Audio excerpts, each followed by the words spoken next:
Here's what's coming into view on Elevating Denver for January. Take a look back at 2023 with the very best from our community, the best interviews. What is this kid doing? Stories. And events. It's a retrospective of 2023. It's a year in review just ahead on Elevating Denver.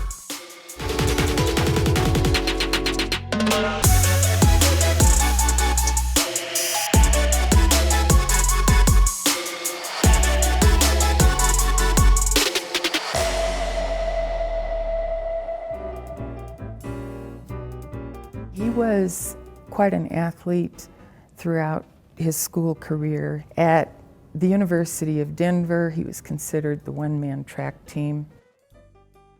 In the third grade, they had field day. He was running and jumping and doing well. And his third grade teacher told him, "Jerome, if you keep running and jumping like that, one day you'll go to the Olympics." This is Helsinki, Finland, modern capital of an ancient people. A 1952 host to the greatest of all athletic competitions, the Olympic Games. USA:n Biffle hyppää kolmannen hyppynsä. Tulos 7.57, voitto ja kultamitalisuoritus. I knew he won the gold medal again, but I didn't know, I took it for granted. I didn't recognize as a child what that meant. When he went to the Olympics and won a gold medal in the broad jump, Jerome said the first person who called him was his third grade teacher.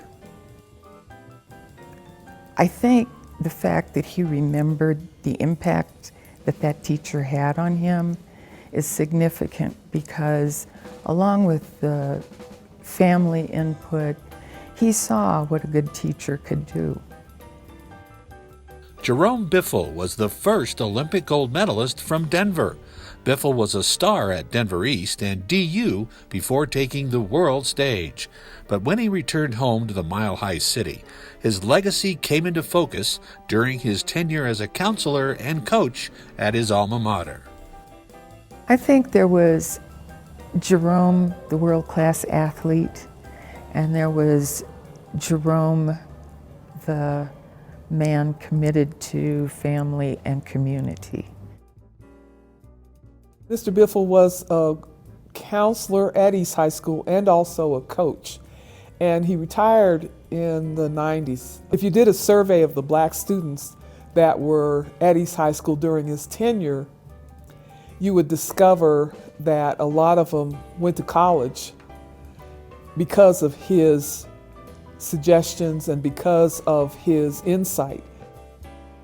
My grandfather valued education a great deal, and so from an early age I was always expected to exceed in my academics. I grew up believing, because of my grandfather and my grandmother, that education was extremely important, and if it wasn't, they would not have kept it from us for so long. It was like a treasure that it was my obligation to seek that treasure and make the most of it. Jerome had a positive impact on many, many people. I can't say how many hundreds or thousands of kids he impacted, but working at East High, which had thousands of students, and for over 2 decades, he certainly was well known, and he made young people feel better about themselves. And his wife, Mrs. Biffle, was doing the same thing over at Manual High School. So the two of them, it felt like they had an agenda to coach and counsel the students beyond their perceived capabilities and encourage them to go to college and encourage them to try new and different things with their career aspirations.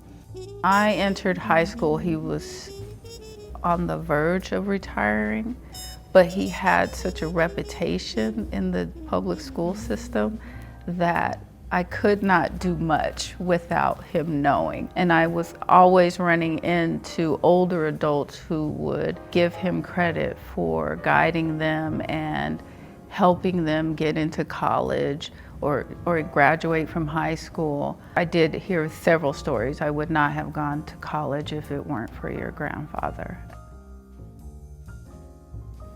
He challenged folks to be their best. He challenged students to achieve their best. Jerome Biffle was a pillar of the Black community that may not have necessarily been recognized in his time and maybe recognized a little too late. I think his spirit still lives on in East High School. I don't think that anyone can not see the legacy he left in Colorado's athletic history, at East, at DU. He shouldn't be forgotten.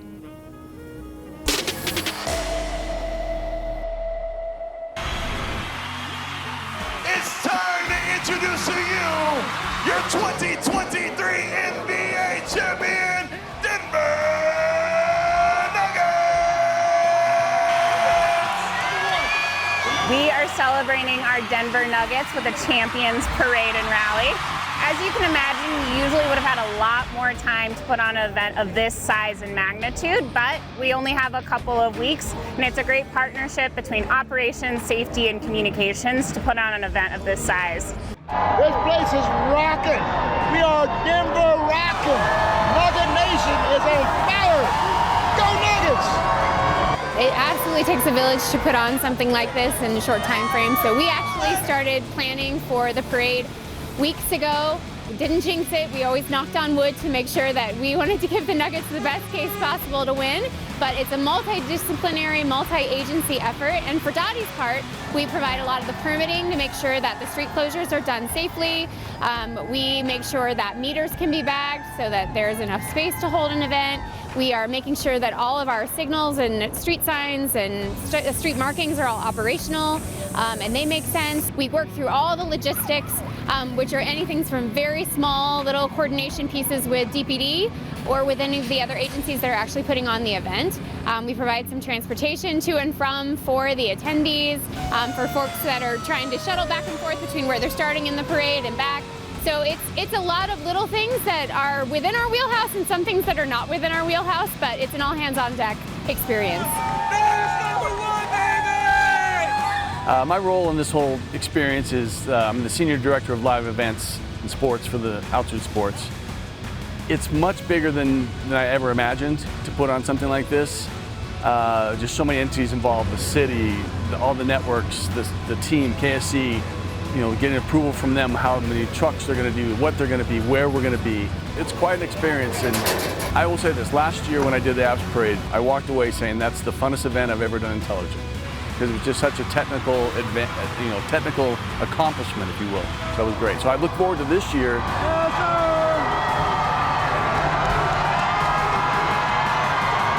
For the longest time, the team side did not want to say the word parade. I think it was sort of unspoken around the team. You did not say the P word anywhere. I know Coach Malone was a big fan of not saying that, because you know they have business to take care of. I think the rest of us could look ahead a little bit. I know that the city has been discussing with everybody for a while. Talking to some of them after they won, they can't wait to see all the fans here. They can't wait to see the number, just to see the city just kind of rally and just be so supportive. And I can't wait to see it. It's just going to be amazing. You have a lot of people from the operation crew, a lot of people from safety. I don't actually work for the Office of Special Events. I'm just lending myself for a couple weeks to help them out. If something was to happen, like a major weather event or something else, the Emergency Operations Center is on call right now. The Emergency Operations Center is where we bring together many of the city agencies when we have large special events or large citywide emergencies. So we've been planning for this for over a month now, once we knew that the Nuggets were getting close to winning the championship. And so we do a series of planning meetings with virtually every city agency to make sure that we have all of our contingencies lined up, we have resources in place, and should we need to mobilize a large emergency operation, we'll be ready to go. we have to take into account we have so many people downtown. We're estimated to have 500,000 people. And with that comes challenges of dealing with the weather and potential heat concerns, as well as so many people eating up our cellular service and whether people can communicate or not. And then the normal concerns we have with that many people in one place, that if somebody should try to do something bad, that we have so many vulnerable people and we need to be prepared to respond to that if needed. The city works with a variety of partners to put on an event like this. I mean, you basically had people for the last couple of days who have been doing setup, right? So this isn't even something that's done in a day, it's done over multiple days. So it's kind of all hands on deck here. So I want to say, Nuggets Nation, I love you. Nuggets Nation, let's do it again.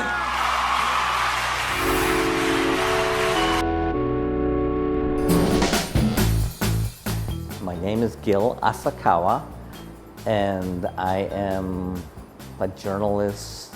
I am a speaker, commentator, a guy with strong opinions.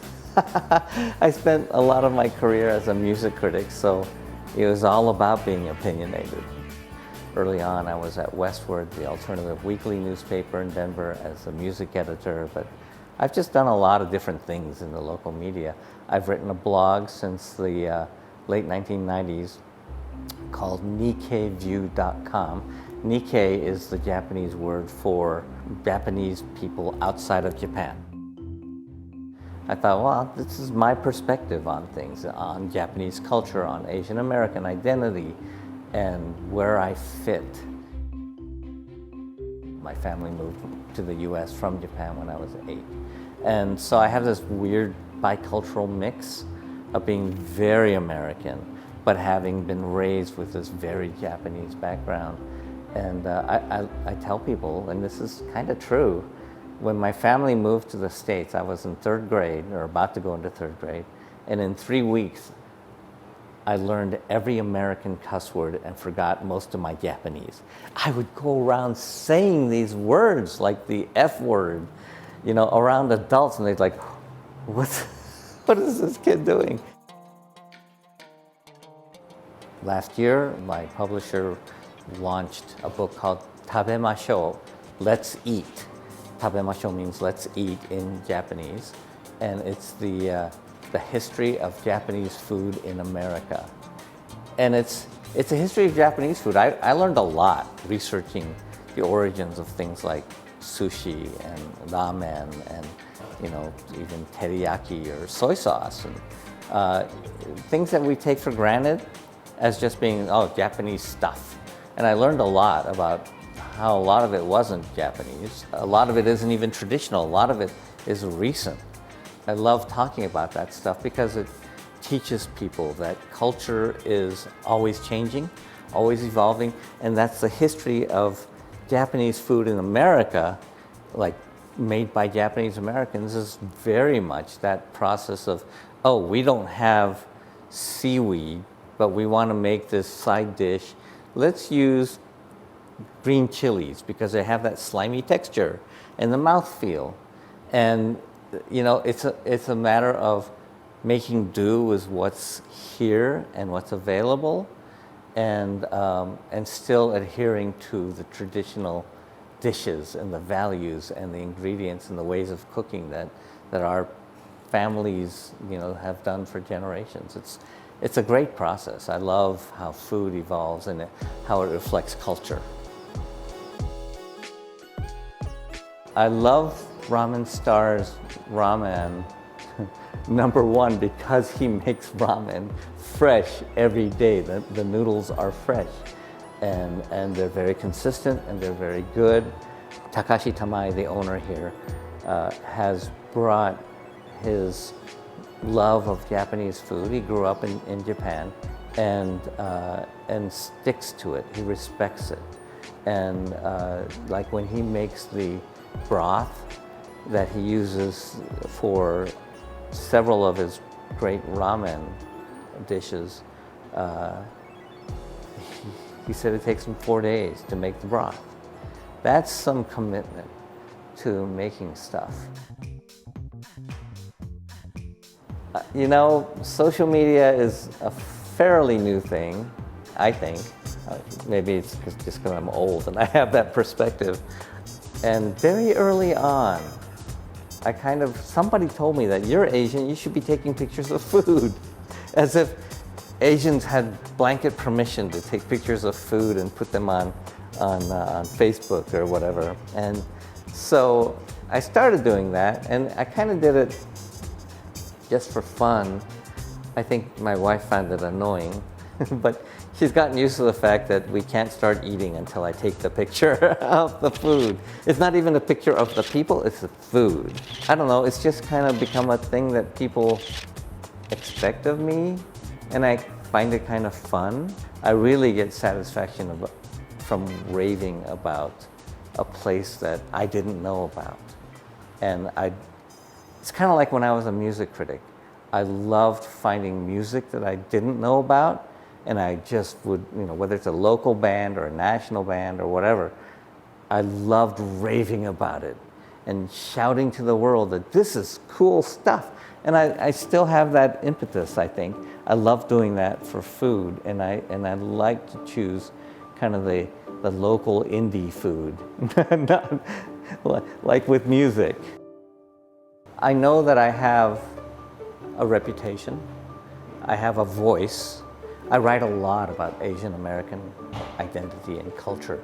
I'm working on these kind of projects, and they're all, the ones that give me the most satisfaction are the ones that have to do with my identity and my community and food that is related to my community and my identity.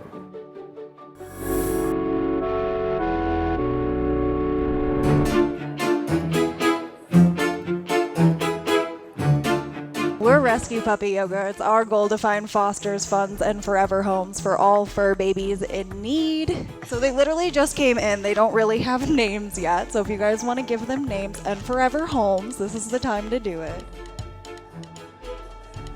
We've been doing this for about 1.5 years consistently, and last year we were at about 300 dogs that we had been a part of saving, finding homes for, and their medical care as well. As of this year, we have saved already 300 to 400 animals. And when you're ready, we're going to hinge at the waist, bring your hands down to the floor. Feel free to pitter-patter call your puppy. Hi, handsome boy. So when you're coming to a puppy yoga class, you don't have to do any yoga at all. You're welcome to just sit there on your mat and save space for the animals and yourself. It's more about just unconditional love for the animals. It definitely is a service to you all who are coming to events. It's a beautiful yoga lesson. We do our best. Our teachers are amazing, but it's more of a service to these animals. Positive human touch is our biggest thing. A lot of our animals come from the kill shelter floor, so they've either had not a lot of positive human touch or negative human touch. So coming into a room of a bunch of people that are willing to just pet and pat and be patient is the best setting to socialize an animal. And it kind of helps people understand the stigma of rescue and that it's very easy to take some considerate steps to socialize that animal. That just because they're a rescue doesn't mean that it's a bunch of hard work. It's just love and compassion. So it is our goal to make sure that no animal gets euthanized in America. Usually our dogs come from Texas, New Mexico, Tennessee, Mississippi, Kansas. These are all really high kill states. They have a lot of shelters that are almost entirely overflown at this point right now. So between the 5 organizations we work with here in Colorado, we probably do 8 to 9 rescues a month. Some of them are flights, some of them are transport with vans or people's personal vehicles. And Puppy Yoga is part of making that network possible. It's our community that does that.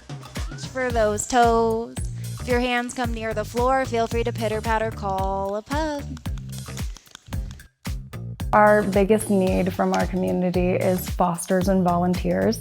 For fosters, you don't have to have a home or a backyard. We kind of hand select what kind of animals you get, so we're very flexible, no pun intended. We can meet your needs, so if you need an older dog, or if you only want to start with 1 or 2 small puppies, because our puppies usually need to be paired together if they're tiny.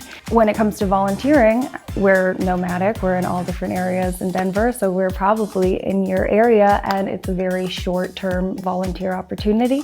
We also are open to spaces in the community, so if you want to call your community center, or you work at a community center or a yoga studio, or even any park or public area, we would be more than open to coming there and working with your community and bringing puppy yoga to your community. It went from me opening up the space to have the puppy yoga here to, oh, I'll play with the dogs and kind of help out while they're here. And then Willie came in and I just absolutely fell in love with him. So I was like, you know what? I can foster a dog. Of course I can. Why not try it? The thought of someone else taking him was like, oh no, I just love him. I absolutely love his personality. He's so goofy, and so here I go. I'm gonna be his new mom. Oh my goodness. He's so handsome. Real fast. He's so fast. And they love to play wrestle. Oh, it's euphoric. From the pit of my stomach all the way up through my heart, and it feels like it shines out of the top of my head every single time we home an animal. It is the best experience ever. Even just fostering, even just getting a dog from transport into my own home, it is the best feeling ever, and it's the most fulfilling thing I think I could ever wish to do on this planet. When you're ready, we're gonna meet with Hands at Heart Center. The animal lover in me recognizes the animal lover in you. Namaste, everybody. Thank you so much. Thank you, puppies. You guys are cute, sweet, talented, adorable, adoptable. Did I say adoptable?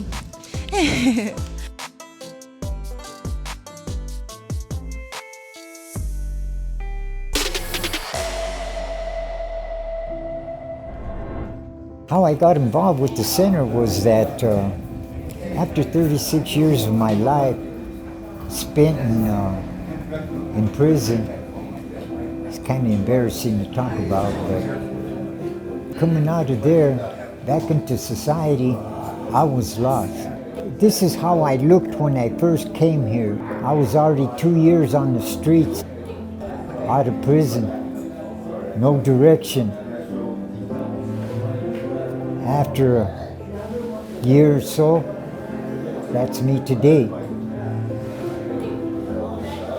So just these little items here expresses everything that I want to express to the people out there that is listening. We are needing help here in the center, though they may not ask for it.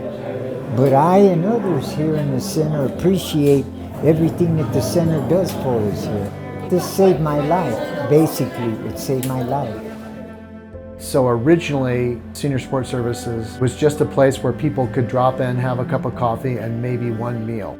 A number of faith organizations in downtown Denver were concerned because of all the seniors who were being evicted due to the redevelopment of Lower Downtown. And we have become, since, a client-centered, low-barrier day shelter for homeless seniors. We are open every weekday from 7 a.m. until 2 p.m. Clients can come here, get meals, socialize, and it's really one-stop shopping for them, because we also offer them what I call comprehensive, individualized case management services.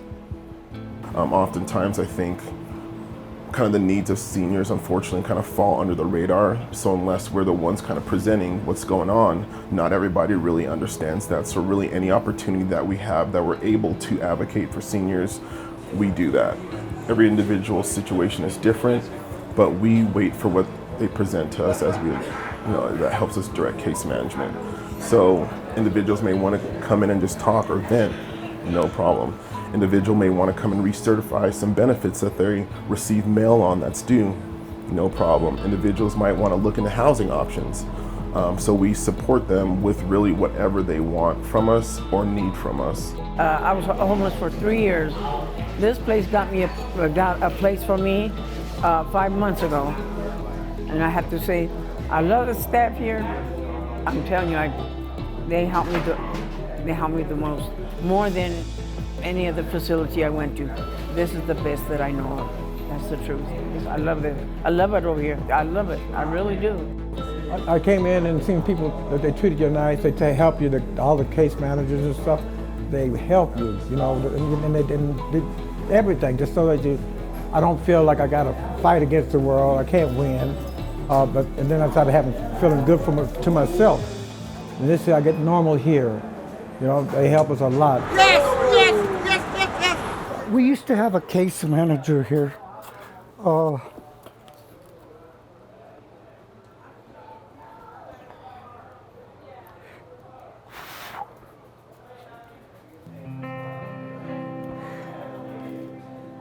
He used to always say, this was a place for people who other people didn't want. That really hit me, you know, because just the way he said it, these are the people that nobody wants out there. And I guess you can say there's a lot of need out there. And it's just so good to be able to serve these people, serve our clients. And they're human, you know. It's just an enjoyable experience that I've had here. The most rewarding piece of this work for me is really the real-time actions and solutions. You really see the work you're doing take effect. I can't really specify. I can just give instances of success, but every day is a success when we work with seniors, meet needs, whether it's food needs, whether it's clothing needs, whether it's just providing a space of like peers where they can relate to each other. It's all, it's all great for me. Look, you get my age and your kid's already gone and things, and my husband died in 2008. So right now, being here and talking to people make me feel like a person, important, and that I need to be here because sometimes you get lonely.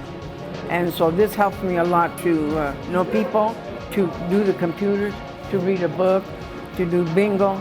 This helps me to kind of feel important. I'm going to say important within myself. That's what I did within myself.